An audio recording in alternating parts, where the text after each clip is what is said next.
Hi, and welcome to episode 1 of the Imperfect Person podcast. I'm Tori Aletto, and today we are going to do a deep dive into one of my favorite topics, which is choosing you.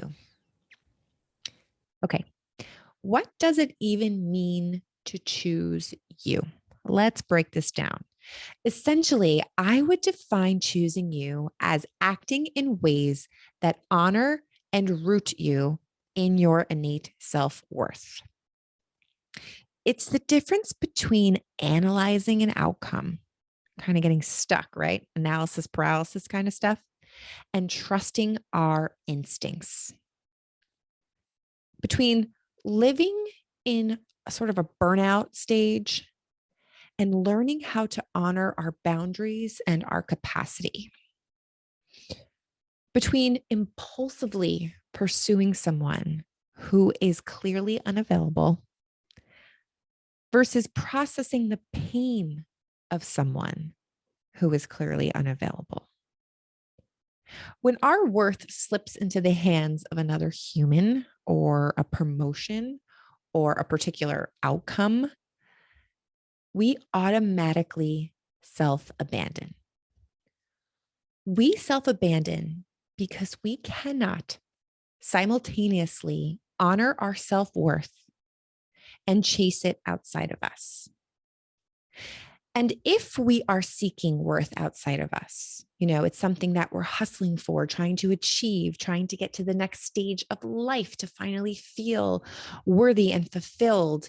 If we are seeking it, likely we were taught by our family of origin, indirectly or directly, that our worth exists outwards.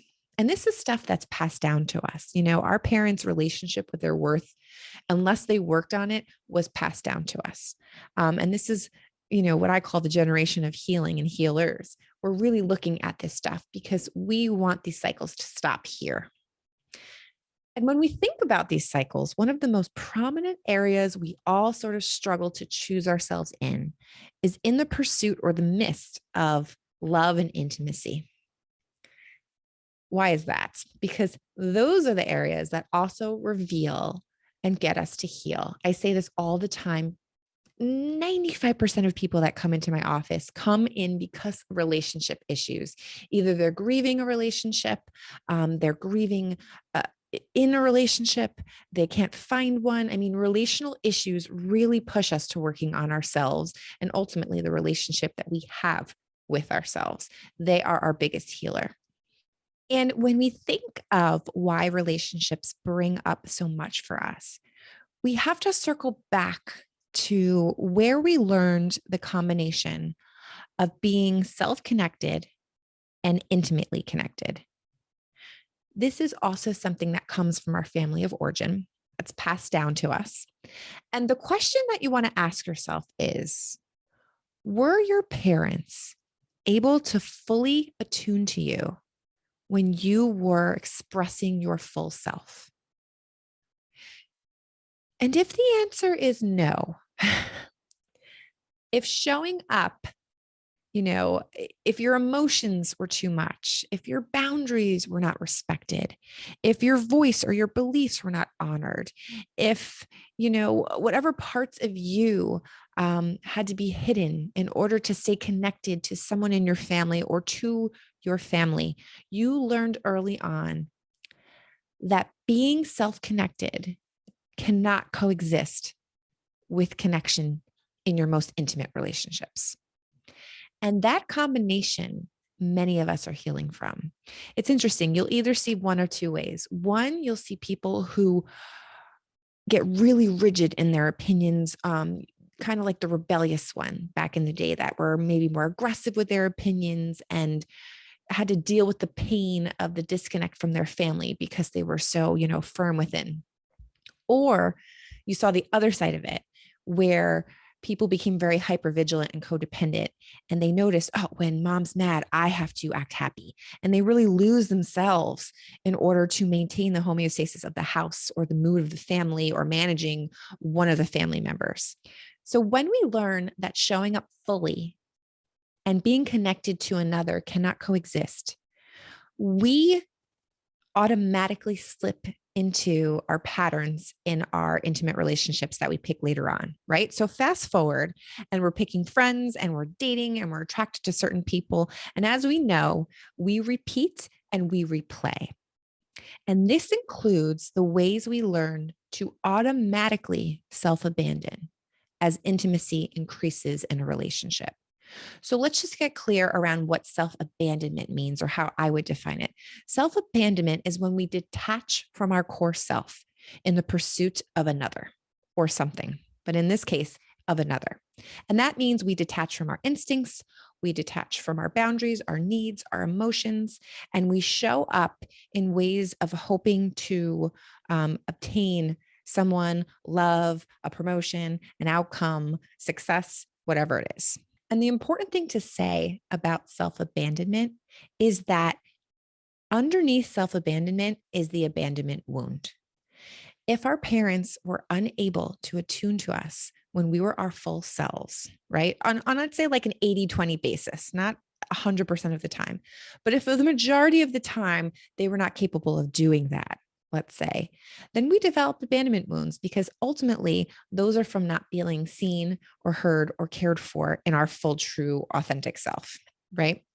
So self abandonment is behavioral, it's automatic, and it happens when intimacy increases.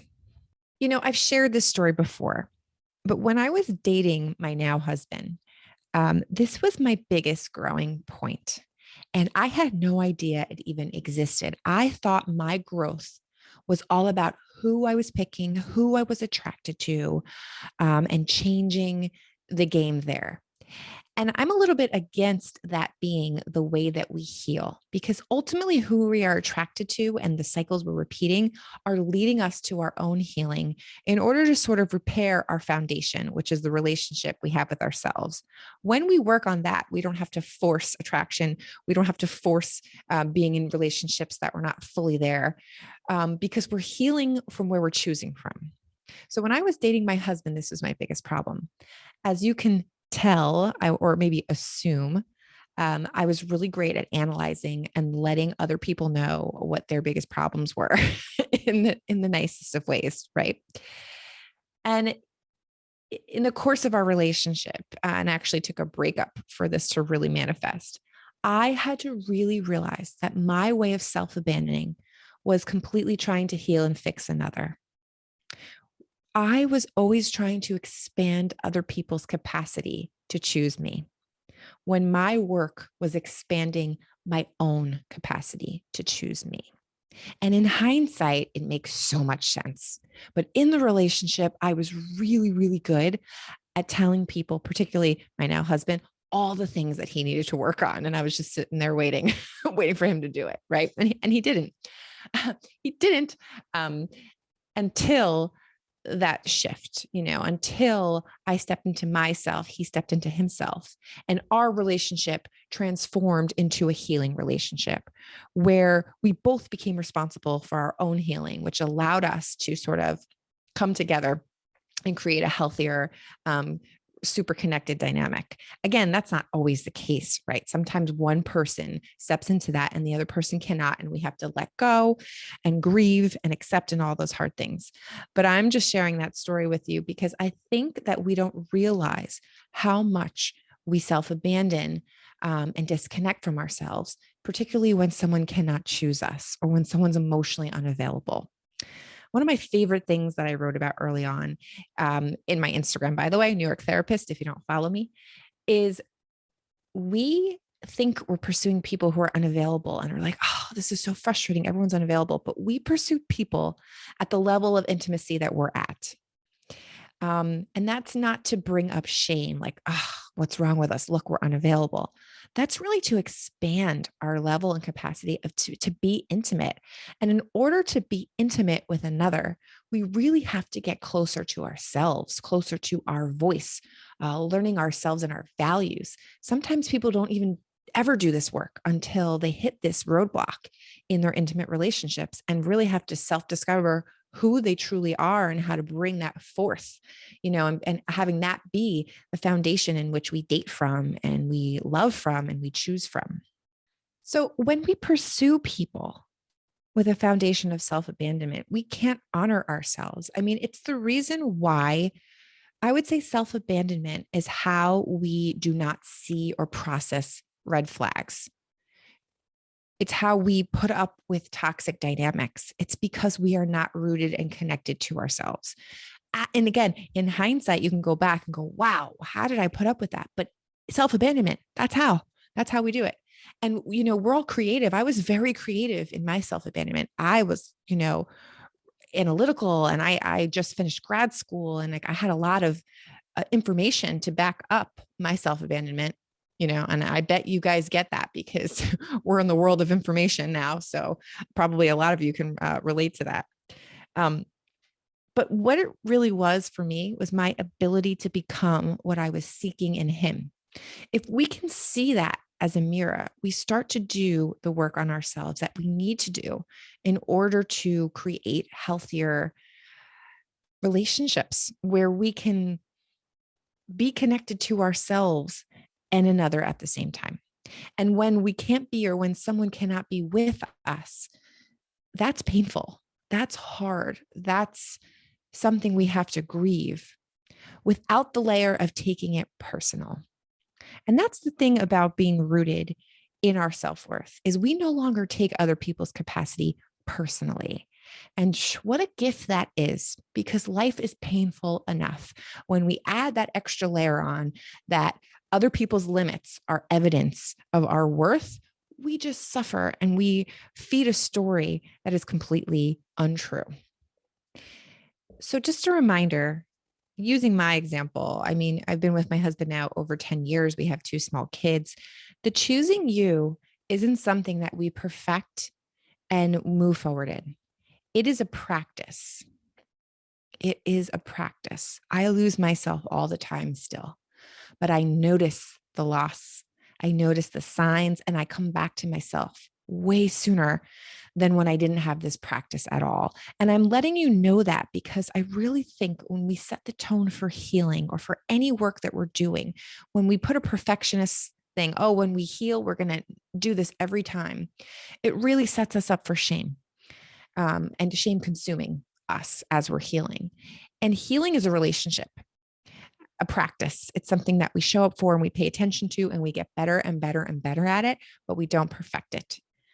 If this resonates with you, know that at any time, no matter how far away you are from yourself, you can work on this, you can get better at it, and you can learn how to navigate this really intricate and important relationship you have with yourself in intimacy and relationships, and in anywhere else where it shows up, where you feel like you're self-abandoning because your worth is reliant on the outcome, the thing, the person, the timeline, etc.